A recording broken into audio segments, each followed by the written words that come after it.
আমরা কুরবানি দেই, পশুর সাথে একটু আচরণটা কেমন হবে, এই আচরণগুলো আমাদেরকে জানতে হবে। রাসূল সাল্লাল্লাহু আলাইহি সাল্লাম কুরবানির ব্যাপারে বলেছেন ঈদগাহে যাওয়ার আগে কুরবানি দেওয়া যাবে না।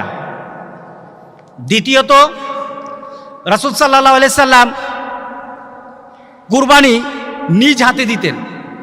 সুতরাং আমাদের একটা চেষ্টা থাকা দরকার, আমাদেরও একটা চাহিদা থাকা দরকার যে আমার কুরবানিটা আমি দেব। আপনি কুরবানি দেওয়ার সময় কুরবানির পশু যেন কোনো ব্যথিত কোনো কারণে কুরবানির পশু যেন ব্যথা না পায়, কষ্ট না হয়, এ প্রচেষ্টা করতে হবে। রাসূল সাল্লাল্লাহু আলাইহি সাল্লাম এই ব্যাপারে বলেছেন যে তোমরা তোমাদের কুরবানির পশুর সাথে ভালো ব্যবহার করো। কি ভালো ব্যবহার? রাসূল সাল্লাল্লাহু আলাইহি সাল্লাম আমাদেরকে বলেছেন যে তাকে জবাইয়ের ক্ষেত্রে তোমরা ছুরি ধার করো, ছুরিটাকে শান দিয়ে ভালো রাখো, তবে গরুর কাছে নয়, পশুর কাছে নয়। পশু যখন জবাই করবে আরেক দিকে শান দে, আপনাদের না, একদিকে পশু দ্বারা করো না, আরেক দিকে শান দে। রাসূল বলেছেন না, এটা করো না, তোমরা বরঞ্চ আগে থেকে কুরবানি দেওয়ার জন্য এটাকে শান দিয়ে রাখো। রাসূল সাল্লাল্লাহু আলাইহি ওয়াসাল্লাম নুদিফা ইহদাদু শারফাতিহি কাবলাল ইদাহা, কুরবানি দেওয়ার আগে তুমি তোমার ছুরিকে কি করো? ধার দিয়ে রাখো। রাসূল সাল্লাল্লাহু আলাইহি সাল্লাম কুরবানির ব্যাপারে বলেছেন যে ওয়াইজা যাবাহুম ফাআহসিনুজ যাবহা, যখন পশু জবাই করো তার সাথে তুমি ভালো ব্যবহার করো, ব্যথা দিও না, বেশি কষ্ট দিও না। তাকে ফেলে ক্যাবলামুখী করে, তুমি ক্যাবলামুখী হয়ে তুমি হাতে ছুরি নিবা, জবাই করবা। জবাইয়ের ক্ষেত্রে তোমরা কিছু নিয়ম নীতি মেনে সেটাকে অগ্রসর হবা, নিয়ম নীতি মেনে অগ্রসর হবা। প্রথম কথা হলো যারা ধরবে সবাই, শুধু যে জবাই করবে সে নয়, যারা ধরবে সবাই যেন তাকবীর পড়ে বিসমিল্লাহ আল্লাহু আকবার, বিসমিল্লাহির রহমানির রহিম না, কিন্তু বিসমিল্লাহ আল্লাহু আকবার, সবাই যেন এটাকে এইভাবে পড়ে এবং পরে যেন জবাই করে। সবাইকে পড়তে হবে, যারা ধরা থাকে সবাইকে পড়তে হবে। কোরবানি দেওয়া হলো, কোরবানি দেওয়ার সময় কোরবানির পশুর 4টা রগ যেন কেটে যায়। কয়টা রগ? 4টা রগকে যেন কাটা হয়। সেটা হলো শ্বাসনালী, খাদ্যনালী এবং এটার দুপাশে 2টো রগ আছে, এই 2টা রগ কাটতে হবে। এই রগগুলি কেটে আপনাকে কুরবানি সম্পূর্ণ করতে হবে। তবে আমাদের সমাজে আমরা একটা ভুল কাজ করি, এটাতে কিন্তু কুরবানির অনেক সমস্যা হয়ে যেতে পারে।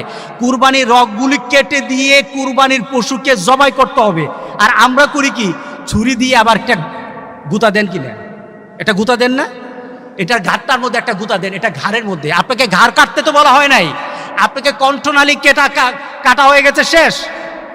আপনার দুটোর আরো বাকি 3টা রগ কাটা হয়ে গেছে, শেষ। এটা আস্তে আস্তে নিস্তেজ হয়ে যাবে। কিন্তু আমরা কি করি, ছুরি দিয়ে একটা ভালো করে গুতা দিই।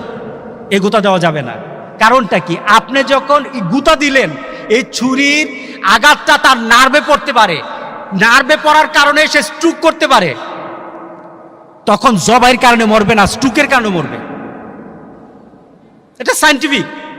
আপনি জবাই করে দিয়েছেন, রাসূল সাল্লাল্লাহু আলাইহি ওয়াসাল্লাম যতটুকু করেছে ততটুকু ছেড়ে দিয়ে আপনি ছুরি দিয়ে গুতা দেন কেন? ছুরি দিয়ে গুতা দেওয়া যাবে না। কথা ঠিক আছে? আমরা দেই কিনা?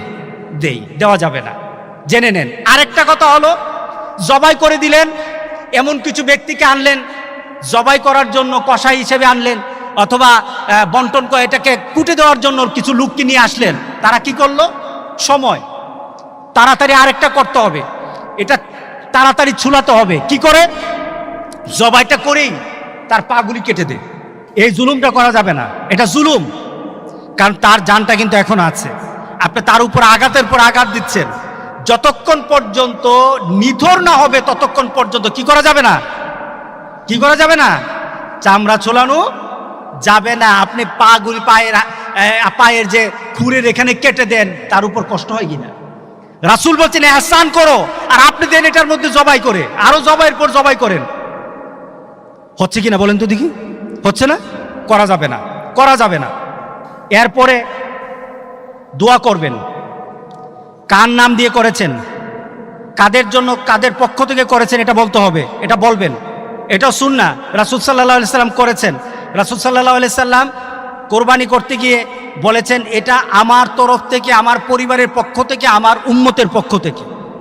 তো রাসূল সাল্লাল্লাহু আলাইহি সাল্লাম যখন এইভাবে বললেন, সুতরাং আমরাও ওইভাবে আমরা যখন কোরবানি দেব আমার পক্ষ থেকে, আল্লাহুম্মা তাকাব্বাল মিন্নি, আল্লাহ এটা আমার পক্ষ থেকে, যদি আমি দিয়ে থাকি একা আমার পক্ষ থেকে, অথবা যদি আমরা শরীকে দিয়ে থাকি তাহলে শরীকের নামগুলি বলবেন, শুধু নামগুলি বলে দিবেন। এরপর যদি আপনি মনে করেন না আপনার পরিবারের জন্য, তাহলে আপনি এতটুকু আল্লাহুম্মা তাকাব্বাল মিন্নি ওয়া মিন আহলি বাইতি, আমার পরিবারের জন্য। আরবিতে না পারেন বাংলাতে বলেন, কবুল করবে কে? ইনশাআল্লাহ। এইভাবে জবাইটাকে পূর্ণতা আনতে হবে।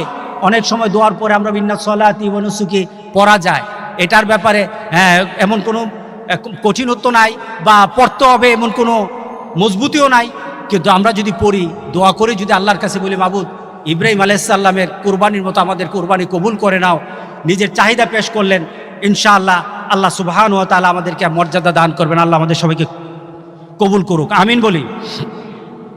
এরপরে আপনার কোরবানির দেওয়ার পরে আপনার বন্টন, প্রথম কথা হলো শরীক যারা আছে শরীকের বন্টন যেন স্বাভাবিক থাকে। কথাগুলি শুনতেছেন কিনা? শরীকের বন্টন যেন স্বাভাবিক থাকে, সবার পরিমাণ যেন ঠিক থাকে।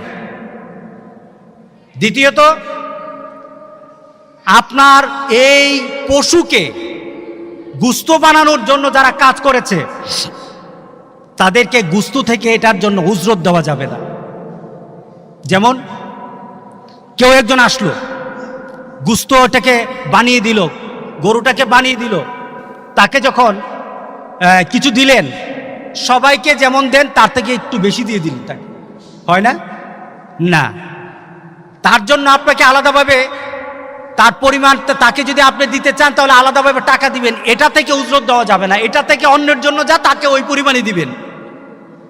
এরপরে যদি আপনি মনে করেন সে আমার আত্মীয়, আপনি অন্যভাবে দেন, কিন্তু এটা কুটানোর কারণে তার গুস্তের পরিমাণ বাড়বে না, খেয়াল রাখতে হবে। এটা থেকে উজরত দেওয়া যাবে না, উজরত আপনাকে দিতে হবে আলাদাভাবে টাকা। আমরা দেই কি না? দেই না? সে কুরবানি আমাকে গত বছর চিরাং থেকে একজন ব্যবসায়িক ফোন দিয়ে বলল, হুজুর আপনি যে বললেন দেওয়া যাবে না, আমার আলোচনা শোনার পর বলল, হুজুর আপনি যে বললেন, তো এখন কি করি, আমার ড্রাইভার সবাই থাকে, তাদেরকে একটু বেশি না দিলে হয় না?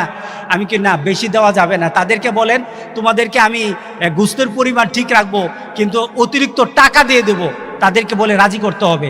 আর পরিমাণ সবার জন্য এক থাকতে হবে, দানের ক্ষেত্রে সবার জন্য এক রাখতে হবে। এই হলো একটা কথা। এরপরে আপনি কোরবানির গোশতকে আপনি বন্টন করতে পারেন। বন্টন করবেন কিভাবে? নিজের জন্য রাখেন, আত্মীয় স্বজনকে দেন, গরিব যারা আছে যারা কোরবানি দিতে পারে না তাদের মধ্যে বিলিয়ে দেন। তাদের মধ্যে কিভাবে বিলাবেন? বর্তমানে আমি তো মনে করি কোরবানির সিজনে, এই কোরবানির সিজনে কেউ ফ্রিজ মোমেনরা কিনবে না।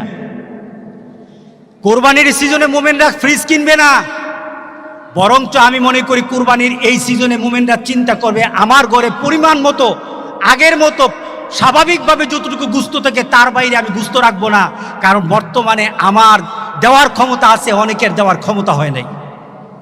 ঠিক না? বিলিয়ে দেওয়া দরকার, বিলিয়ে দেওয়া দরকার। আপনার কোরবানিকে আল্লাহর দরবারে গ্রহণীয়তার জন্য এটা অত্যন্ত একটা বিরাট সুযোগ। এই সুযোগকে কাজে লাগাই, এই সুযোগকে কাজে লাগিয়ে চলুন। আমরা আমাদের পাড়া প্রতিবেশী গ্রামবাসী এলাকার কাদের বাড়িতে কোরবানির গোশত যায় নাই, কোরবানির গোশত হয় নাই, সে তার কষ্টটা আপনি বুঝবেন না, যারা দেই আমরা বুঝবো না তার কতটুকু ব্যথা, তার মনের মধ্যে কতটুকু কষ্ট আমি দিতে পারি নাই। আমরা তাদের সাথী হব ইনশাআল্লাহ। আমরা যারা কোরবানি দিই আমরা তাদের সাথী হব ইনশাআল্লাহ। বলি ইনশাআল্লাহ, বলি ইনশাআল্লাহ আমরা তাদের সাথী হব। আল্লাহ যেন আমাদের সবাইকে তৌফিক দান করে দেয়।